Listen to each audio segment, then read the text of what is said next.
Hello my loves, and welcome to my channel. This is Daija Da Realest, and I'm coming to you guys with a new video. If you all would like to see how I was able to lay this lace frontal wig, with this being my very first lace frontal wig, then you all should stay tuned. This video is very detailed. I'm sorry about the length, but you can skip ahead. Don't forget to like, comment, share, and subscribe to the channel.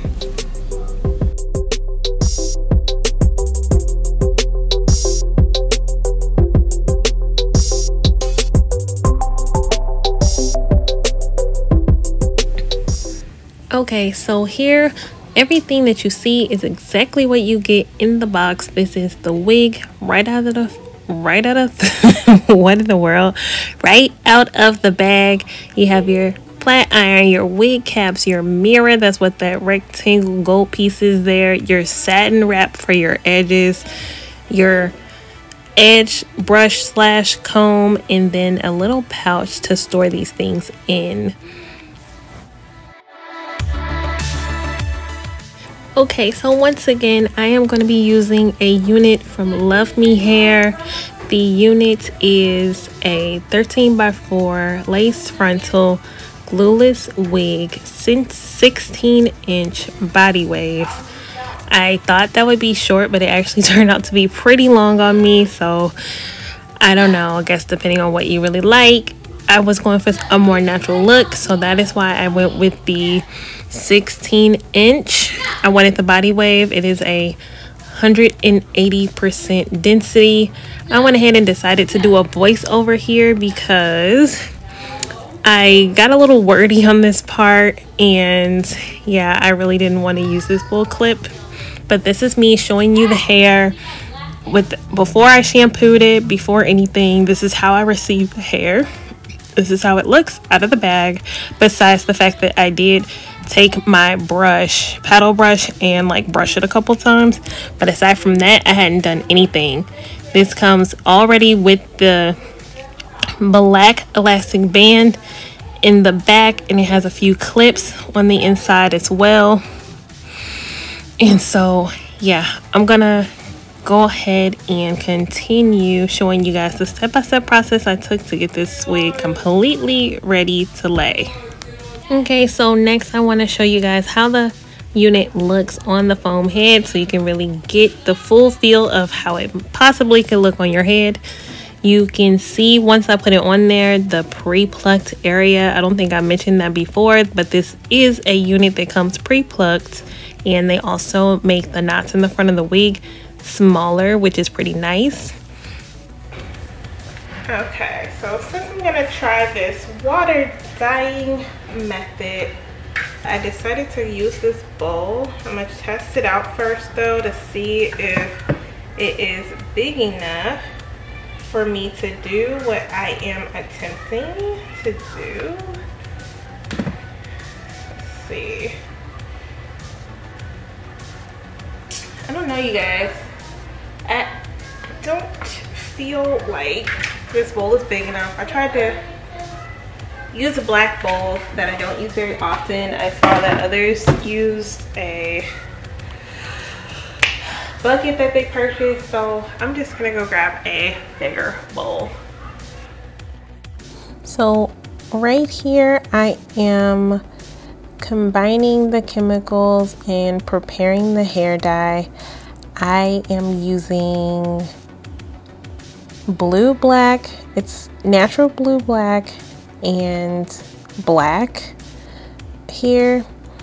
I got that combination from another YouTuber that I am subscribed to. Her name is Simone Charisse, I believe. She's another YouTuber. She's really popular, has a lot of subscribers, and she does a lot of wig videos. So if I just butchered her YouTube name, I'm really sorry. I don't even have my phone with me right now, so I can't even look it up to be sure. But I'm pretty sure it's Simone Charisse is her YouTube name. She has a lot of really nice wig videos, and I watched a lot of them in preparation of me preparing to lay my own lace frontal wig. So big shout outs to her, because Had I not watched her videos, I would have never attempted to dye my wig. However, she didn't use this method. She does a more like applying the dye to the hair type of method. I got this method from other YouTubers who I'm not 100% sure who they were. I attempted this method because it seemed a lot easier, a lot faster, and just pretty much it was simple. I followed the directions that come in the box to the T because I am that type of person in general. And again, this is my very first time ever doing this. I've never dyed any hair, not my own, not weave, ever. This is my very first time and I'm sharing that with you guys. So yeah, bear with me on that. Clearly, if this is my first time, I'm nowhere near being a professional. However, this did actually work out for me. So I am sharing that with you guys. The dye, as you can see, it doesn't look dark black like it's supposed to. However, the color does change with time and it does get darker. And as you will see, the hair will turn out to be black. So I am stirring that up because it didn't mix with the water seamlessly. It was kind of some separation happening. So I did have to stir it up in order for it to all dissolve like it should. Yeah, as you can see there, how it's kind of like some separation there. So yes. Okay, so here I am just brushing all of the hair back, making sure that there are no flyaways so that when I put the wig into the water, all of the hair is getting coated with the dye. And next, I'm going to just slowly begin to submerge the hair into the water, and then I'll kind of just take it and put it in and out a little bit, just so that I'm making sure the hair is getting fully coated with the dye. The important thing with this step is to not submerge your lace fully into the water. So you have to think about it with the lace frontal wig. You're gonna cut a lot of the excess lace off. So I'm really talking about the parts that are gonna be showing when you part the hair. So it's like you have to put it in there, but you don't want to just leave it in there and let it soak in there to the point where it can get dyed as well. So you see there like how I'm kind of lifting it up and I'm making sure it gets on the hair, but really trying not to overdo it on the lace portion, just because, like I said, you don't want that part to get dyed as well. So it's kind of just a thing you gotta look out for. It's like no real way to really explain the perfect way to do that. So yeah, you kind of just have to eyeball it, keep an eye on it, and then continue like moving the wig around so that you are dyeing the hair but not necessarily dyeing the lace.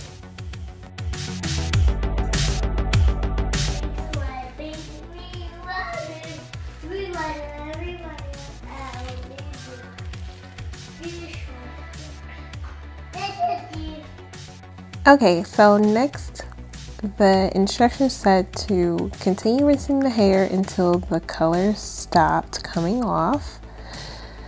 And after that, they put a conditioner inside of the box, so I used that, but I also shampooed the hair with a little Head and Shoulders that I had in the house for a while, because I chose the Head and Shoulders because it was both a shampoo and conditioner, and I didn't want to wash the hair with anything that was too harsh on the hair or that would strip the color. So I did only use a little bit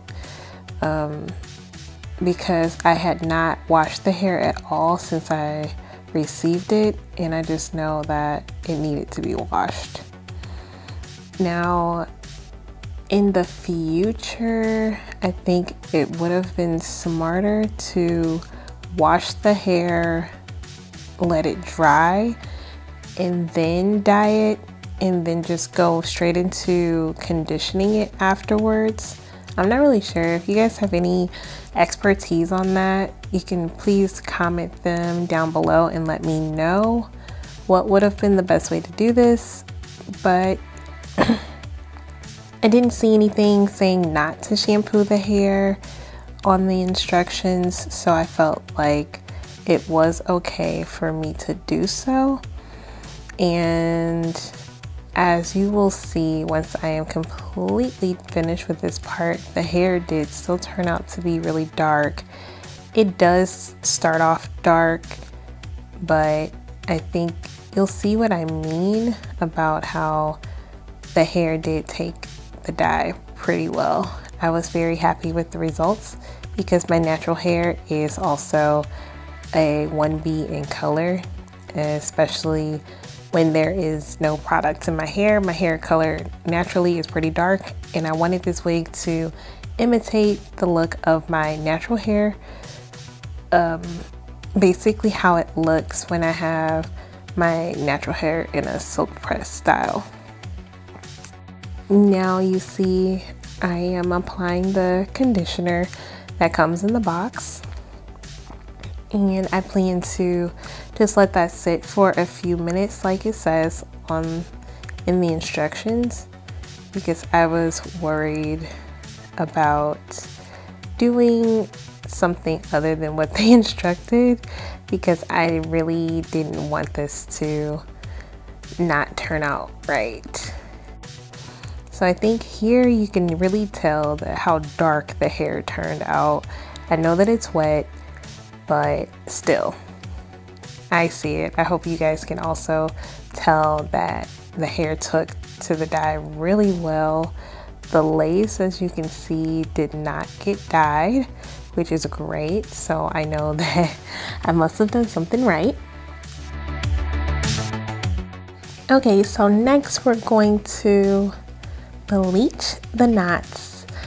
From other videos that I viewed with people going through this process, it was advised to dye the hair first and then bleach the knots, because doing it in the opposite direction could recolor the knots that you bleached, which is just a waste of your time. Now I'm using this wrap lotion because it is cheap, as you can see, for just $3.79. I got that, and I'm using it to lay the hair down and push those little flyaways and baby hairs back so that those aren't getting bleached while we're going through this process. I used a 30 developer because I saw that using a 40 developer works pretty fast, and since I am a beginner, I didn't want to have the pressure of over bleaching the knots. So I went ahead and used 30 developer because apparently 20 does bleaching too slowly and then 40 is too fast. I also used Quick Blue by L'Oreal as my powder because I saw that the color of the bleach, the fact that it's blue, helps with the bronzy color that happens from bleaching the knots. Turns out it still resulted in being pretty bronzy, but that is okay. So the Quick Blue powder came in a 2-pack. I ordered it off of Amazon, and I am so glad that it did come in a 2-pack, since I did end up re-bleaching the knots. However, I went with this versus getting a whole tub because I wasn't sure how many times I was going to wear a wig, a lace frontal wig, and go through this process.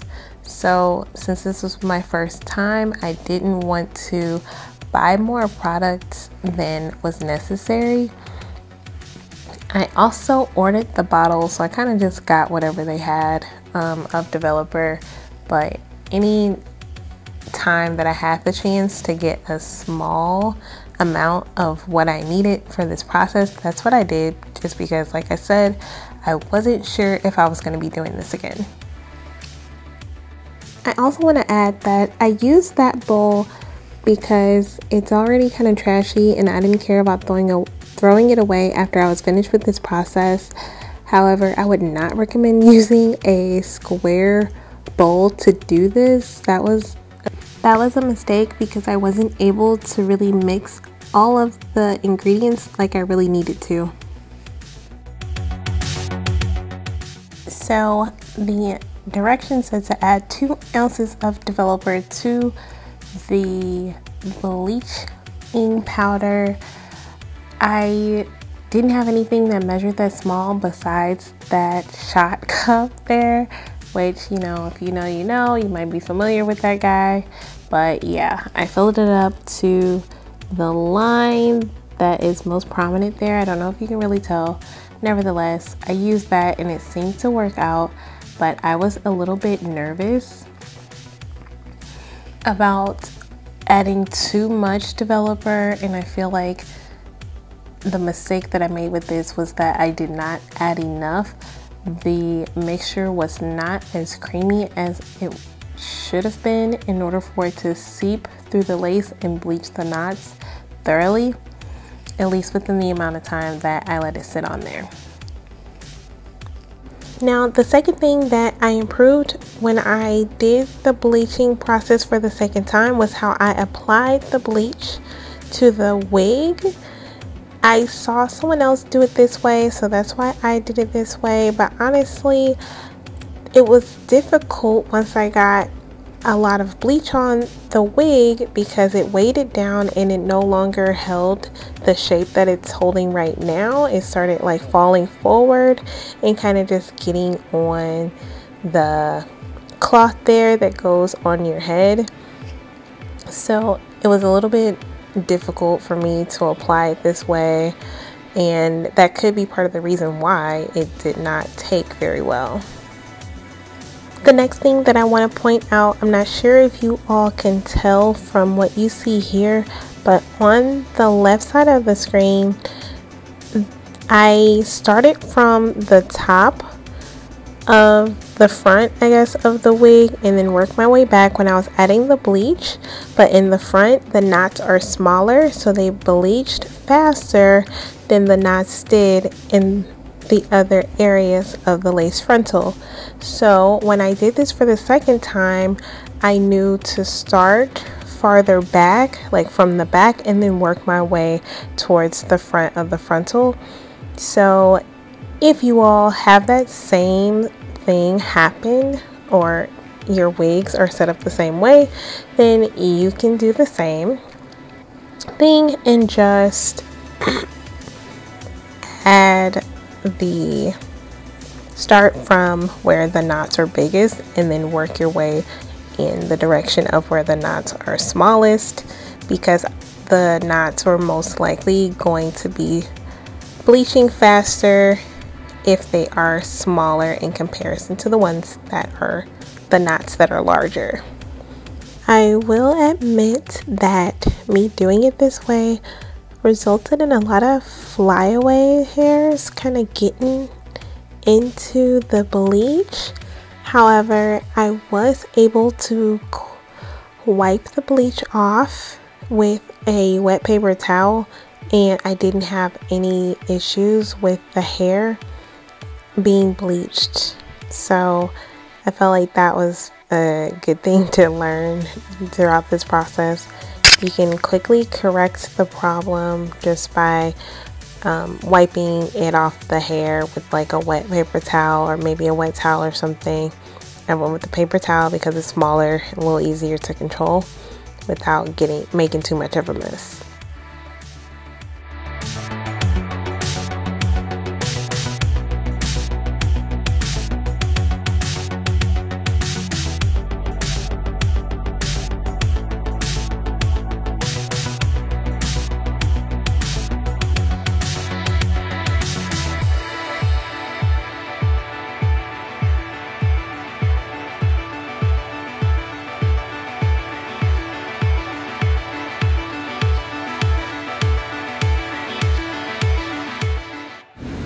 I don't believe I have the footage from how the first bleaching process turned out, but here I'm showing you guys how the unit looked after I bleached the knots for the second time, and they don't look bad. I was able to disguise the knots while I wore the wig with a little makeup, but I was afraid of over bleaching the hair, so I didn't leave the bleach on there as long as I needed to completely bleach the knots. But that is okay. It is definitely something that we can live with. For those of you who don't know, I am using a neutralizing shampoo to stop the bleaching process from continuing to take place, and you want to absolutely make sure you do that and get it completely clean so that your unit does not get damaged from being over processed. I am not sure if all neutralizing shampoos do this, but this one turns pink when there's still bleaching or chemicals that you're washing out present, and once all of the chemicals are cleaned off of the hair or whatever, then the soap part should look white. Now I use this L'Oreal Paris shampoo and conditioner because it is a part of their color care system, and I did not want to risk fading the color out of the hair. Now, as you can see, I've begun styling the hair, and the first time around I wanted to have these wand curls all throughout, which sadly, since my first attempt at laying this wig did not go so well, that pretty much was a complete waste of my time. And I don't know why, but I decided that it was a good idea to do all of this for the first time right before I was going to church. So this is me in my process of getting ready for church this day.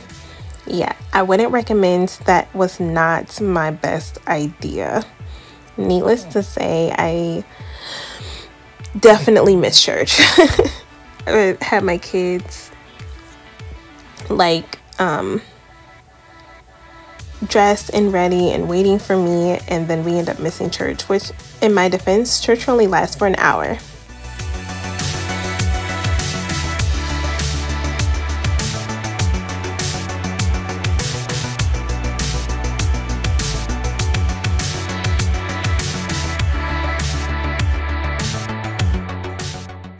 Okay, so now I'm gonna try and do dual screens, split screen for a lot of this to try and cut down on the length of this video because it is super long. But on the right is the first time that I went through this process, and on the left is, oh, I lied. On the left is my first attempt, and the right is my second attempt, and I'll try to keep the titles up just to keep that all straight. So the first time I just did a regular wig cap. I did not do anything besides that mess of that you see on my hair, like with my natural hair, that's my attempt at French braiding my own hair back. Like, no, it was trash. But anywho, I left it up for a little bit, I think a couple days before I got rid of it, and then just end up putting my hair in a ponytail because it just, no, too lumpy. Anyway, so the first time I just used a regular wig cap, and you can see everything that I'm doing. I am not 100% sure, but I think that my hair was too big for this wig. I don't know, it just was not fitting my head right. I did learn once I put it on for the first time that I really didn't know what I was doing. Like, yeah, I didn't know what I was doing when I was putting that wig on, and it showed for sure. I remember seeing so many videos talking about cutting off the ear flaps and being careful and following the shape of your ear and all of that, but this wig really didn't seem like it was fitting me right. I don't know, but I just worked with it and did what I had to do. I made the best of it for sure, but I think in the future I might actually have to pay attention to the size of my wigs. And then also I think that I would rather go with a like 5x5, I think, closure wig, because it just seems like it would just be easier, especially since I didn't really want to do more than just like a middle part and a side part with it. I don't really know. I didn't really think through my purchase before I did it. So when I did this for the second time, I decided to go with the ball cap method, and that's what you see me doing on the right.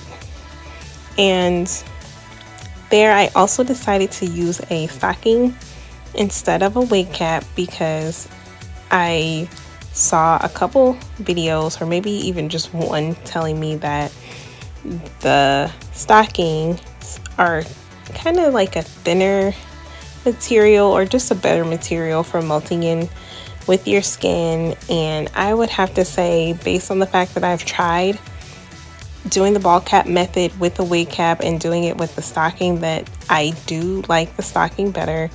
For some reason it just seems to like stick better to my head, has like a better, I don't know, elasticity to it maybe, because as soon as you start cutting on a wig cap it kind of starts getting weird and running, and I don't know. But if you buy a good stocking, then that doesn't happen. Another thing I went in and did when I tried to prepare my wig for the second time was pluck the hairline more, because as you can see on the left, it does look really full. And while I do have a really full head of hair naturally, I did think that plucking the hairline more would really help make this look more natural. I just realized that I forgot to mention the type of hairspray that I was using to mold down the stocking and also to set the wig in place. It's called Bedhead Hard Head.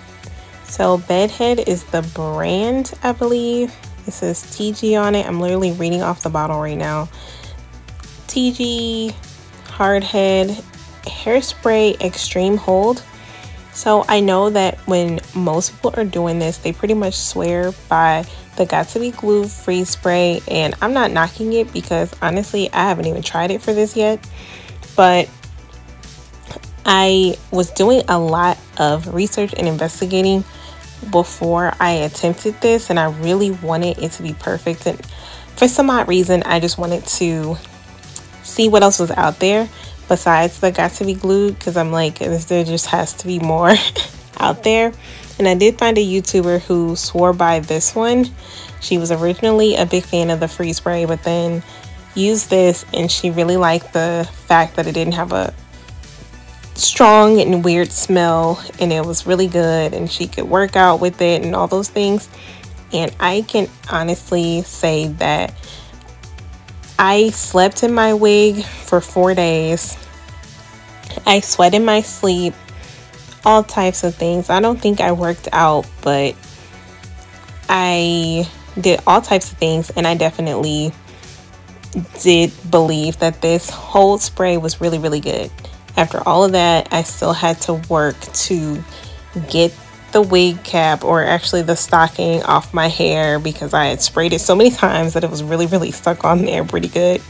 But yeah, so I was very pleased with how this turned out. But again, this was my first time, and I haven't tried the Got2b glue free spray. I did use their little glue gel. I know it's not really glue, but it's like a glue like gel that people use for this. I did use that, which I showed in the video earlier too, because anytime my wig, the lace part would kind of lift a little, I would just kind of line that on there with like the edge of the comb side of the edge comb. I would kind of use that to just kind of put that on there and just lay the little parts that folded up right back down. If you hadn't noticed, I did cut as much lace as I could, like all the way to the hairline. I know people have their different purposes with that.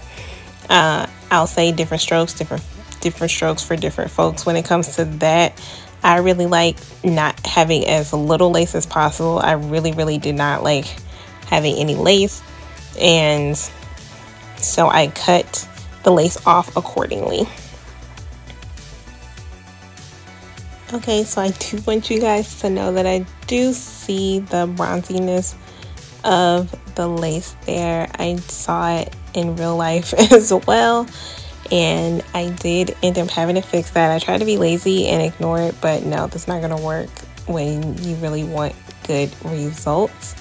So I did have to go in with some, I actually used the semi-permanent color to get rid of that, but I really wanted to focus on how the hair looked once I finally got done doing all that plucking that you saw. So I did hear that it is better to get a stocking that is really closely colored to your skin. I didn't do a good job with that. I was kind of deceived, but this was the only one that they had at Walgreens that I went to, and I was kind of in a rush and tired of buying things for this process. So I grabbed what I saw, and it turned out to be like not the same brown as my skin tone at all. So I did have to really go in and use my foundation to get the color to match my skin as closely as possible. But yeah, this is as close as I could get to making this look like a bald cap.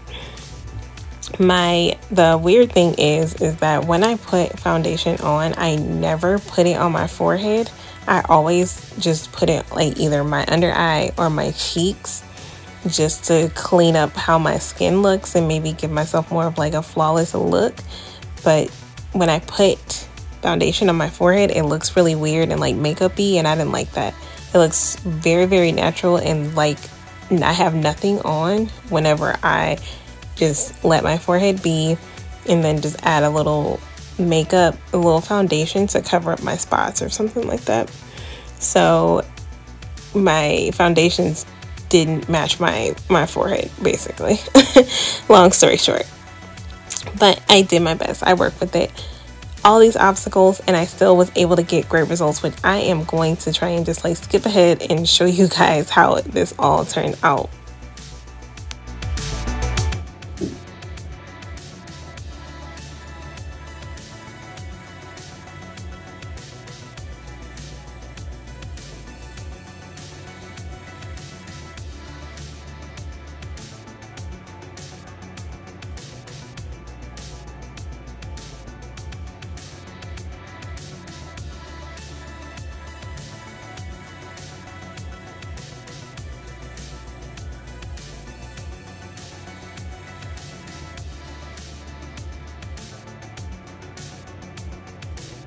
Okay, so the part we've all been waiting for, the actual install. The second time that I went through this process, I decided to just go ahead and blow dry the hair instead of waiting for it to air dry on its own overnight. And then I went in and flat ironed the unit and just gave it like a little bump. It definitely was giving a wrap vibe. Like, it looked like, you know, when girls wrap their hair and comb it out. It's pretty much how it looks, even though I never actually wrapped the hair before putting it on at this time. From here, we can kind of see what it would look like if I didn't use anything as an adhesive to hold the wig in place. But I don't feel comfortable with doing that. It's really terrifying idea of somebody being able to like run up and snatch your wig off and take off running whenever they want. I don't know, maybe it's just me, but I don't like that type of freedom. So I definitely support using like a hairspray if you don't want to use actual glue. I support doing the ball cap method. I felt like it was like doing too much at first, but it actually is awesome.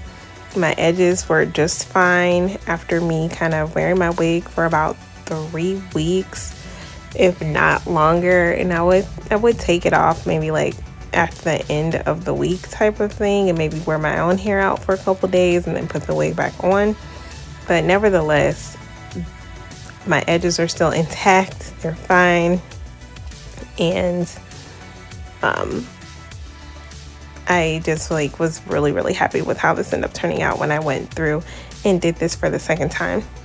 So yeah, look at that melting. Like, I know that this doesn't look how most people's look when they're done with their wave or with their wigs and everything and they're setting it.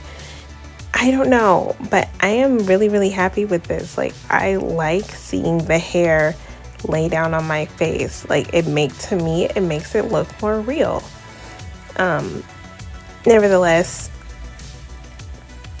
this turned out just so nicely. I was so happy that I didn't have to feel disappointed and like I was a failure and couldn't do what it was I set out to do. I spent so much time, invested so much time in like buying everything, all the products that I needed, just like watching all these videos and everything just to make sure that this could turn out perfectly. And while it wasn't perfect, I did have my struggles.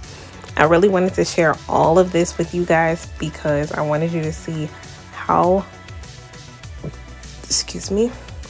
what I really went through to get to this point. Like, I know that when you watch, I know from experience that watching other people who've already mastered it can make you think like, oh, okay, this looks like it's easy. And while I'm sure it is for them, I really wanted to show my experience doing this for the first time so people can kind of get like a realistic idea of what it's like to actually go through this process. So I hope that I did it justice and I didn't like bore you guys to death with all these unnecessary details. I will cut out as much unnecessary stuff as I can, but yeah, I'll kind of just let the video play out and maybe make comments as needed to make the video make sense. But yeah, that's the got to be glued gel that I was using to help me out. I didn't want to have any extra baby hair like that kind of really come down far on the forehead. My forehead's big, but that's not really my thing. I didn't think that would look natural, and that was really the goal that I was going for with this look. So I kind of just slightly swooped some hair down as much as was needed to cover up the lace. Really was all that was required of me. Like, I really didn't want to do any more than that. And this actually just really turned out good. I trimmed the hair a lot more after this to give it more of a natural look and fall and shape, to the point where people who have known me my entire life had to question whether or not this was my real hair or not. So I would say mission accomplished, goal complete, done, whatever. It's a wrap, all of that. I was really pleased with how this turned out, you guys. Like, wow, it was really thrilling to go from almost wanting to cry that first time because I'm like, crap, I invested all this time and money for nothing, to going to this second round and actually seeing the fruits of all my labor starting to pay off.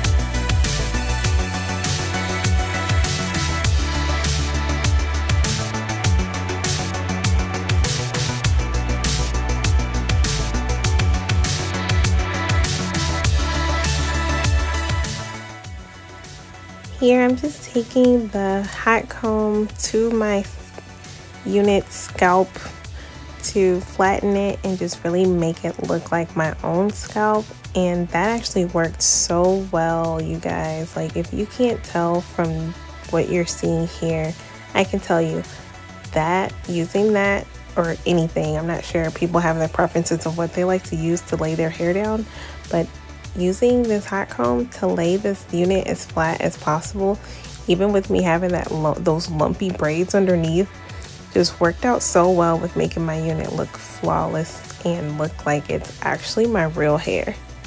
So I highly, highly, highly recommend it.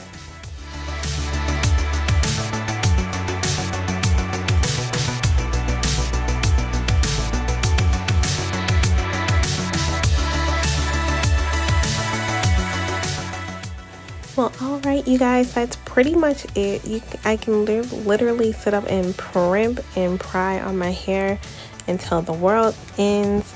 And if you guys want, you can stay tuned and like finish watching me go through all this stuff. But if not, you can go ahead and end your watching here. You really won't be missing out on any like major details. I'm really just kind of personalizing the unit, making it my own, making it as natural as possible. And it's kind of scary how much I was able to get this look to look like my real hair. I kind of wish that I had a video of me with my silk press so that you could see how much this looks like my real hair when I get a silk press. But thank you guys so much for watching. If you were able to make it to even hear this part, that's awesome. I am truly, truly grateful for your time, and thank you until next time. Oh yeah, and as always, don't forget to like, comment, share, and subscribe to the channel if you haven't already. I forgot to add a little comment in here about adding makeup to your part. You want to make sure that you're using makeup that has a yellow undertone. I know this from personal experience at this point, that if you use a foundation or a makeup that has red or orange type of undertone, it will have you out here looking crazy. You're gonna look like Boo Boo the Clown Fool with an orange part in your head. So I advise you to please, I know it's kind of hard to tell, but they're usually like more closely, I don't know. You'll know when you put it on there if it has the wrong undertone, because it just will not look right. This, I'm actually using a foundation powder that has a yellow undertone and it looks great.